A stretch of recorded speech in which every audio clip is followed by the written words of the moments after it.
ಇನ್ನು ಶಿರಾ ತಾಲೂಕಿನಲ್ಲಿ ಸಾವಿರಾರು ರೈತರಿಗೆ ಕಳಪೆ ದಾಳಿಂಬೆ ಸಸಿಗಳನ್ನು ನೀಡಿರುವಂತಹ ಆರೋಪದ ಮೇಲೆ ಷಯೋನಾ ಬಯೋಟೆಕ್ ಕಂಪನಿ ವಿರುದ್ಧ ರೈತರು ಪಟ್ಟನಾಯಕನಹಳ್ಳಿ ಪೊಲೀಸ್ ಠಾಣೆಗೆ ದೂರನ್ನು ಸಲ್ಲಿಸಿದ್ದಾರೆ. ಶಿರಾ ತಾಲೂಕಿನ ವಿವಿಧ ಭಾಗಗಳ ರೈತರಿಗೆ ಕಂಪನಿಯು 1 ಲಕ್ಷಕ್ಕೂ ಹೆಚ್ಚು ದಾಳಿಂಬೆ ಸಸಿಗಳನ್ನು ವಿತರಣೆ ಮಾಡಿದ್ದು, ರೈತರು ಲಕ್ಷಾಂತರ ರೂಪಾಯಿ ವೆಚ್ಚವನ್ನು ಮಾಡಿ ದಾಳಿಂಬೆ ತೋಟಗಳನ್ನು ಬೆಳೆಸಿದ್ರೂ ಕೂಡ ಗಿಡಗಳಲ್ಲಿ ಬಂದಂತಹ ಹಣ್ಣುಗಳಿಗೆ ಮಾರುಕಟ್ಟೆಯಲ್ಲಿ ಬೇಡಿಕೆ ಇಲ್ಲದ ಪರಿಸ್ಥಿತಿ ನಿರ್ಮಾಣವಾಗಿದೆ ಅಂತ ಇದೀಗ ರೈತರು ಆರೋಪವನ್ನ ಮಾಡ್ತಾ ಇದ್ದಾರೆ. ಇನ್ನು ಈ ಕಂಪನಿ ನೀಡಿದಂತಹ ತಳಿಯ ದಾಳಿಂಬೆ ಹಣ್ಣುಗಳು ಗುಣಮಟ್ಟ ಕಳೆದುಕೊಂಡಿದೆ, ವ್ಯಾಪಾರಿಗಳು ಖರೀದಿಸಲು ಮುಂದೆ ಬರ್ತಾ ಇಲ್ಲ. ಇದರಿಂದ ರೈತರಿಗೆ ಕೋಟ್ಯಾಂತರ ರೂಪಾಯಿ ನಷ್ಟ ಉಂಟಾಗಿದ್ದು ಜೀವನವೇ ಸಂಕಷ್ಟಕ್ಕೆ ಸಿಲುಕಿದೆ ಅಂತ ರೈತರು ತಮ್ಮ ಅಳಲನ್ನ ತೋಡಿಕೊಂಡಿರುವಂತದ್ದು. ಕಳಪೆ ಸಸಿಗಳನ್ನ ನೀಡಿದಂತಹ ಕಂಪನಿಯ ವಿರುದ್ಧ ಇದೀಗ ತಮ್ಮ ಆಕ್ರೋಶವನ್ನು ವ್ಯಕ್ತಪಡಿಸ್ತಾ ಇದ್ದಾರೆ.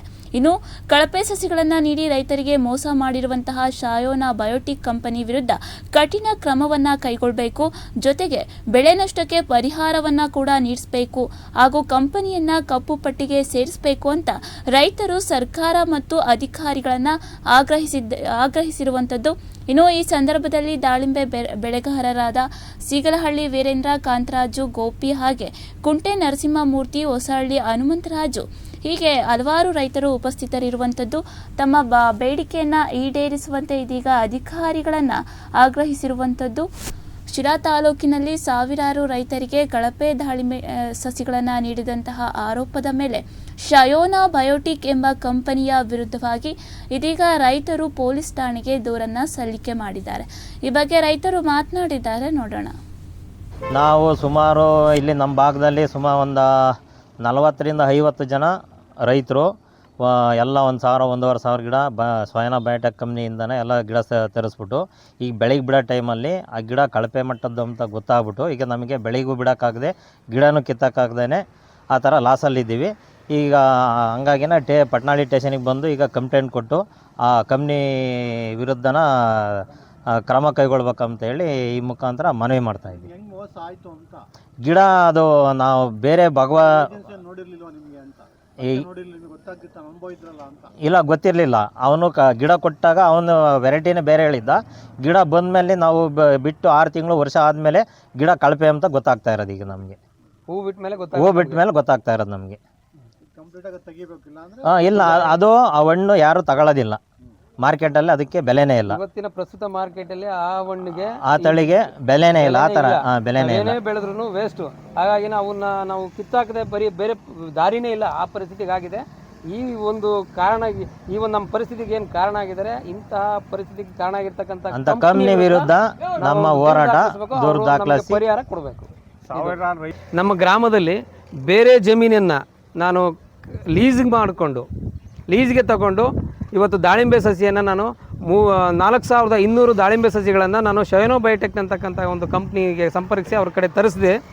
ನಾನು ಬೆಳೀಲಿಕ್ಕೆ ಕಾರಣ ನಮ್ಮ ಸ್ನೇಹಿತ ಕಾಂತರಾಜ್ ಅವರು ಬೆಳೀತಿದ್ರು. ನಾವು ಯಾಕೆ ಬೆಳಿಬಾರ್ದು ಅಂತಂದೇಳಿ ನನಗೂ ಕೂಡ ಒಂದು ಮನಸ್ಸಾಗಿ ಇದರಲ್ಲಿ ಏನಾದರೂ ಒಂದು ಸಾಧನೆ ಮಾಡೋಣ ಅಂತಂದೇಳಿ ನಾನು ಒಂದು ವಿಭಿನ್ನವಾಗಿ ಒಂದು ತಾಂತ್ರಿಕ ಎಲ್ಲ ಸಲಹೆ ಪಡೆದು ಇವತ್ತು ದಾಳಿಂಬೆ ಸಸಿಯನ್ನು ನಾನು ನಮ್ಮ ತೋಟದಲ್ಲಿ ನಾಟಿ ಮಾಡಿದೆ. ಆ ನಾಟಿ ಮಾಡಿ ಇವತ್ತು ಸಾಲ ಮಾಡ್ಕೊಂಡು ಸುಮಾರು ನಾನು ಇಲ್ಲಿಗೆ 18 ಲಕ್ಷ ಖರ್ಚು ಮಾಡಿದ್ದೀನಿ. 18 ಲಕ್ಷ ಖರ್ಚು ಮಾಡಿದ್ದು ಈಗ ಹಣ್ಣಿಗೆ ಬಿಡಬೇಕು ನಾನು. ಅಂದರೆ ಹೂಗಳು ಬರ್ತಾವೆ, ಸಾಕಷ್ಟು ಹೂಗಳು ಬರ್ತಾ ಇದ್ದಾವೆ. ಆ ಹೂಗಳು ಬಂದು ನೋಡಿದಾಗಲೇ ಗೊತ್ತಾಗಿದ್ದು ಈ ಒಂದು ತಳಿ ಕಳಪೆಯಿಂದ ಕೂಡಿದೆ, ಮಿಶ್ರ ತಳಿಯಾಗಿದೆ, ಇದರಲ್ಲಿ ಮಾರ್ಕೆಟಿಗೆ ಬೆಲೆ ಇಲ್ಲ ಅಂತ ಗೊತ್ತಾಯಿತು. ಅದಕ್ಕೆ ನಾನು ನಮ್ಮ ಸ್ನೇಹಿತರು ಕಾಂತರಾಜ್ ಅವ್ರನ್ನೂ ಕೂಡ ತೋಟಕ್ಕೆ ಕರ್ಕೊಂಡೋಗಿ ನೋಡಿದೆ. ಹೌದು ಬ್ರದರ್, ಇದು ಎಲ್ಲ ಕಳಪೆಯಿಂದ ಆಗಿದ್ದಾವೆ, ಇಲ್ಲ ಇದು ಮೊದಲು ಕಿತ್ತಾಕಬೇಕು, ಮಾರ್ಕೆಟಲ್ಲಿ ಇದಕ್ಕೆ ವ್ಯಾಲ್ಯೂ ಇಲ್ಲ ಅಂತ ಹೇಳ್ತಾವ್ರೆ. ಈಗ ಅದಂಥ ವಿಷಯ ಕೇಳಿದ ತಕ್ಷಣ ನನಗೆ ಒಂಥರ ಭೂಮಿನೇ ಕುಸ್ತೋದಂಥ ಅನುಭವ ನನಗಾಗ್ತಾ ಇದೆ.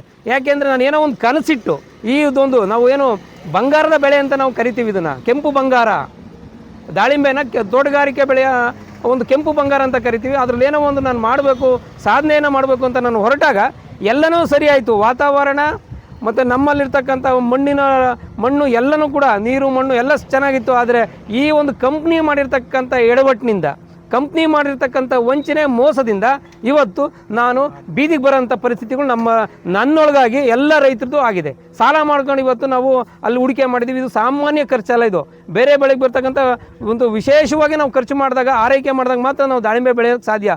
ಸಾಮಾನ್ಯ ರೈತರು ಇದರಲ್ಲಿ ನಾವು ಬೆಳೀಲಿಕ್ಕೆ ಸಾಧ್ಯ ಇಲ್ಲ. ಇದರಲ್ಲಿ ಎಲ್ಲನೂ ಕೂಡ ಟೆಕ್ನಿಕಲ್ ಸಪೋರ್ಟ್ ಬೇಕು ಮತ್ತು ನಮಗೆ ಆ ಒಂದು ಬೆಳೆಯ ಅನುಭವ ಬೇಕು. ಯಾಕಂದರೆ ಇದು ಬಹರ್ ಟ್ರೀಟ್ಮೆಂಟ್ ಅಂತ ನಾವು ಕರಿತೀವಿ ಇದನ್ನು. ಈ ಟ್ರೀಟ್ಮೆಂಟ್ ಕೊಡೋದ್ರ ಮುಖಾಂತರನೇ ದಾಳಿಂಬೆ ಬೆಳಿಬೇಕು. ನಾವು ಬೇರೆ ಬೆಳೆ ಯಾವುದಾದ್ರೆ ನಾವು ಗೊಬ್ಬರ ನೀರು ಹಾಕಿದ್ರೆ ತನ್ನಷ್ಟಕ್ಕೆ ತಾನು ಬೆಳೆಯುತ್ತೆ, ಬಂದಷ್ಟು ನಾವು ಫಲನ ನಾವು ಪಡಿತೀವಿ. ಬಟ್ ಈ ದಾಳಿಂಬೆ ಬೆಳೆಗೆ ಹಾಗಾಗಲ್ಲ. ಇದು ವಿಶೇಷ